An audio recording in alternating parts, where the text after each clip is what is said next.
आइए आज हम लोग ये जानते हैं कि केमिकल अर्थिंग सिस्टम कैसे इंस्टॉल किया जाता है।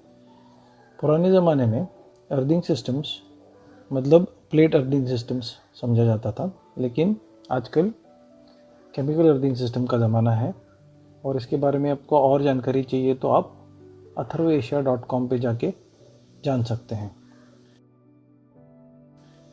इस इंस्टॉलेशन के लिए हम लोगों ने अथर्व इंफ्रास्ट्रक्चर से कॉपर बॉन्डेड 1 मीटर लंबा इलेक्ट्रोड लिया हुआ है और क्योंकि ये रेसिडेंशियल इंस्टॉलेशन है इसके लिए 1 मीटर की लंबाई काफ़ी है। और हम जहाँ इसको लगा रहे हैं, जो इंस्टॉल कर रहे हैं, वहाँ की मिट्टी भी अच्छी है, ब्लैक सॉइल है, तो जो कि कंडक्टिव मानी जाती है। तो आप अगर आपके इंस्टॉलेशन के लिए या आपके यूज़ के लिए अगर कोई इंस्टॉलेशन करना है आपको, तो आपके लिए बहुत ज़रूरी है कि आप उसकी लंबाई और आपके सॉइल के हिसाब से आप प्रोडक्ट को चूज़ करें, क्योंकि 1 मीटर से लेके 3 मीटर तक और 50 mm से लेके 76 mm तक अलग अलग तरीके के इलेक्ट्रोड अवेलेबल है। जैसे कि आप देख रहे हैं, हमने ये पहले एक गड्ढा खोद लिया, उसमें इलेक्ट्रोड डाल दिया और उसके साइड से हम लोगों ने एक पीवीसी पाइप डाल दिया है उसके ऊपर से। तो अब पीवीसी पाइप और इलेक्ट्रोड के बीच में कुछ जगह बची हुई है। आइए अब इसमें केमिकल का इस्तेमाल करते हैं, जो कि बैकफिल कंपाउंड के तौर पे इस्तेमाल होता है। अथर्व इंफ्रास्ट्रक्चर्स के इस प्रोडक्ट का नाम है सॉइल ट्रीट, जो कि 25 kg का एक बैग आएगा, पाउडर फॉर्म में होगा। उसको आपको पानी के साथ मिला के फिर इस्तेमाल करना है। ये एक बैग आपको 1 मीटर के इलेक्ट्रोड के लिए काफ़ी होगा। अगर आप 2 मीटर या 3 मीटर के लिए जा रहे हैं, तो जैसे कि 3 मीटर का इलेक्ट्रोड अगर है तो आपको 2 बैग्स लेने पड़ेंगे। तो आइए देखते हैं कि सॉइल ट्रीट का इस्तेमाल हम लोग किस तरीके से करेंगे। अब आप सॉइल ट्रीट कंपाउंड में पानी डाल के उसका एक घोल बना दीजिए। घोल इतना गाढ़ा हो कि आपको किसी कंटेनर में डाल के उसको आपके इलेक्ट्रोड के अराउंड डालने के लिए काफ़ी आसानी हो।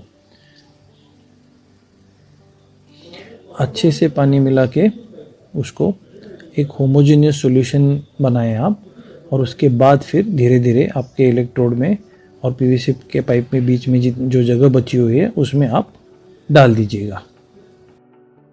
अब यहाँ पे ये जानना बहुत इम्पोर्टेंट है कि ये जो पीवीसी पाइप है जो हम लोगों ने डाला हुआ है, वो हम लोग इसलिए डाल रहे हैं क्योंकि ये गड्ढा हाथों से मैन्युअली किया हुआ है। अगर आपको 2 मीटर या 3 मीटर का इलेक्ट्रोड लगाना है अर्थिंग के लिए, तो हाथ से गड्ढा करना मुमकिन नहीं है। उस केस में आपको अर्थिंग सिस्टम के लिए, पिट्स के लिए आपको बोरिंग की गाड़ी मंगा के उसमें करना पड़ेगा। जैसे कि आपने यहाँ देखा कि हम लोगों ने पीवीसी पाइप के अंदर तो वो केमिकल डाल दिया और उसके बाद जो जगह बचा हुआ था उसमें हमारे पास थोड़ा केमिकल पाउडर बचा हुआ था, तो उसमें पानी मिला के हम लोगों ने साइड में भी डाल दिया ताकि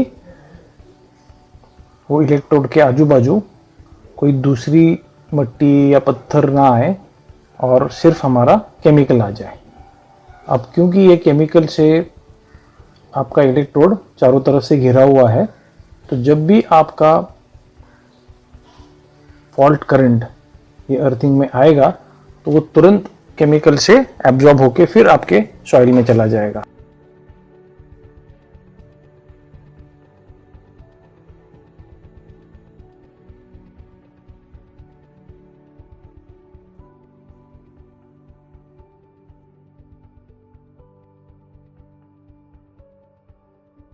यहाँ आपको ये ज़रूर ध्यान रखना है कि जो पीवीसी पाइप आपने इलेक्ट्रोड के अराउंड डाला हुआ है उसे निकालना मत भूलिए। ये बहुत इम्पॉर्टेंट है। अगर वो वहीं पे रह गया तो आपको डिसिपेशन अच्छा नहीं मिलेगा और आपका पीवीसी पाइप भी ज़ाया हो जाएगा, क्योंकि एक पीवीसी पाइप आप कई सारे अर्थिंग इलेक्ट्रोड के लिए यूज़ कर सकते हैं। तो इसे निकालना मत भूलिए। तो आपको जैसे आपका इलेक्ट्रोड आपने इंस्टॉल कर दिया, मतलब आपने बैकफिल कंपाउंड डाल दिया, उसके बाद आपको वो कॉपर पट्टी जो आपका उसको जिसको डाउन कंडक्टर बोलते हैं उसको लाके आपको उसको कनेक्ट करना है अर्थिंग को। और जैसे आप देख रहे हैं वीडियो में, अगर आपके पास थोड़ा बहुत बैकफिल कंपाउंड बचा हुआ है तो आप वो डाउन कंडक्टर के ऊपर भी डाल सकते हैं। कंडक्टर को वो बैकफिल कंपाउंड की वजह से, केमिकल की वजह से प्रोटेक्शन मिलता है और वहाँ से आपका करंट डिसिपेट होना भी शुरू हो जाता है।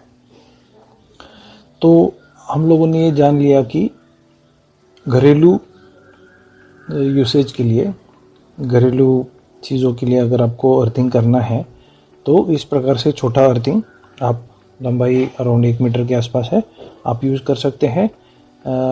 इसी प्रकार के 1 मीटर के अर्थिंग आपको सोलर सिस्टम्स के लिए, रूफटॉप सोलर सिस्टम्स के लिए भी आप यूज़ कर सकते हो।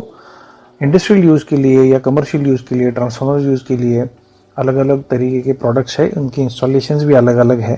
तो उनके बारे में हम लोग आगे वीडियो में जानकारी, दूसरे वीडियो में हम ज़रूर जानकारी देंगे। आपके अगर कुछ सवाल है तो आप नीचे कमेंट सेक्शन में डाल सकते हैं, और अधिक जानकारी के लिए आप सब्सक्राइब करिए हमारा ये चैनल। और अगर और ज़्यादा टेक्निकल इन्फॉर्मेशन चाहिए आपको तो अथर्वेशिया.com पे जाके आप ज़रूर पूछ सकते हैं। धन्यवाद।